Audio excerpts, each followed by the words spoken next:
India is a country that we've been following at ICC very closely over the last several years, especially since Prime Minister Modi came to power. And I'm not sure how much more I can add to the discussion here today, because we've heard an overwhelming amount of evidence about the unfortunate decline in India's domestic religious freedom situation. And while most of the brunt of that decline is being felt by the Muslim community, there's no argument that the Christians are also very much feeling the effects of this decline. It's incredibly saddening, considering India's very rich, plural, religiously plural history, with so many different faith groups being active, and seeing this form of militant aggression towards religious minorities has gotten much of the world very concerned, including us, obviously.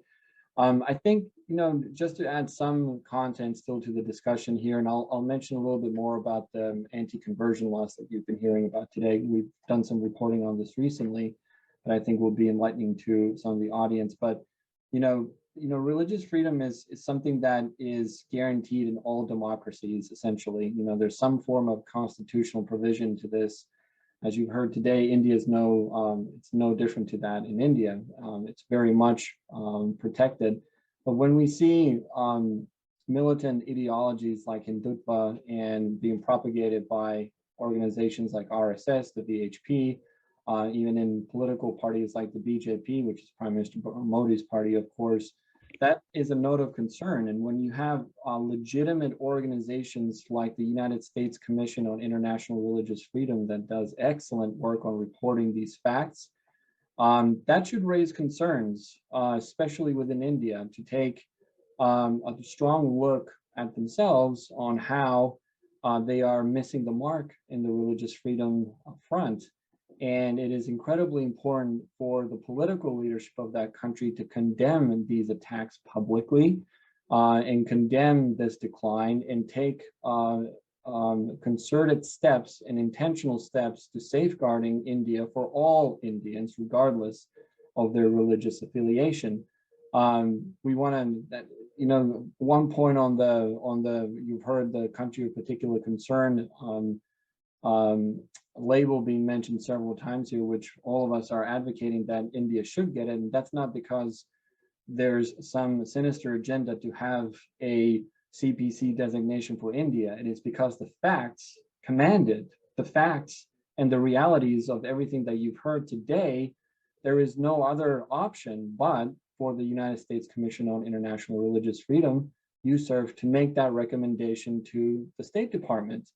That's not something that any country should desire to want. In fact, it should be a wake-up call to that country, their political leaders, and so on, civil society, and any person of influence and no influence, to start taking this seriously and understand that this is not the direction that you want to be heading into. The United States is a strategic ally to India, and it is the largest and the oldest democracy. India and the United States working together should be safeguarding these values for everyone. That's not to say that the United States is perfect by any means. Of course, we have our issues, but we need to also be willing to receive correction from our friends when there is need for correction. And I think that's true for the US-India relationship here, and that needs to be taken seriously.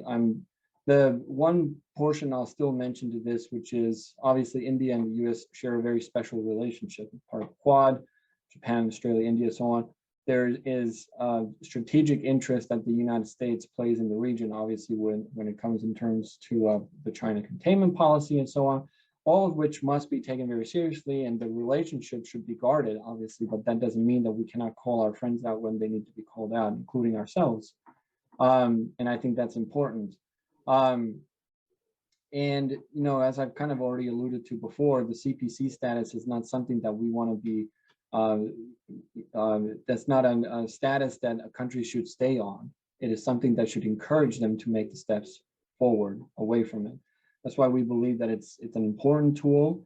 We believe that the Biden administration should make that designation.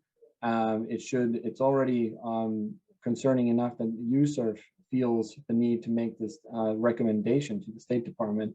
a recommendation, I'm not speaking on behalf of you, sir, here, but I'm sure is not made lightly. There has to be overwhelming evidence that supports that decision before the recommendation is made.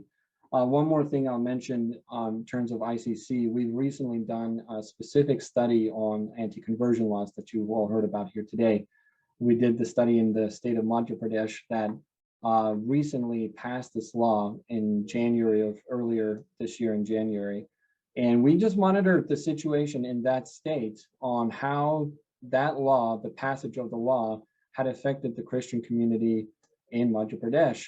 It's extremely worrisome to see the rise amid COVID lockdown conditions, the rise in attacks that we've seen against Christians, against churches, and against different Christian organizations on the ground, and something that should raise alarm with all of us, and only adds to the narrative that we're trying to say here, that we need to see some change in India in this.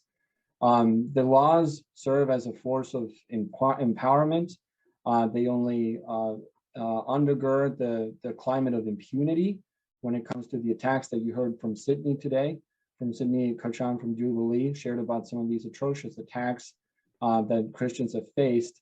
It's in the climate of impunity. There's no justification for them, and there's no justice for the perpetrators. But in fact, as you've heard, often it's the Christians that end up getting arrested, either the pastors or the parishioners themselves, as a result of these attacks. It's extremely concerning.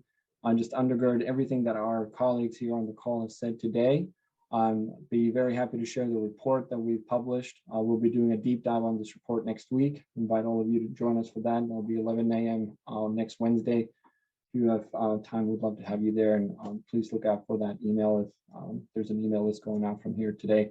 But just want to say thank you again for the opportunity to share these thoughts. And I hope that this has been an educational, but also a moment where we all kind of get a check in our spirits that we need to be paying closer attention to India and partnering with them, encouraging them to make changes that need to happen. I'll also mention it was encouraging to see that Secretary Blinken's visit to India just this week. I believe he was meeting with officials there today, that this subject was brought up in some sense, according to some news reports, but we hope to see some more public comments coming in, particularly towards religious freedom issues in India. So with that, I want to say thank you, and thank you, Ajit, and thank you, Hannah, for the opportunity to share here today.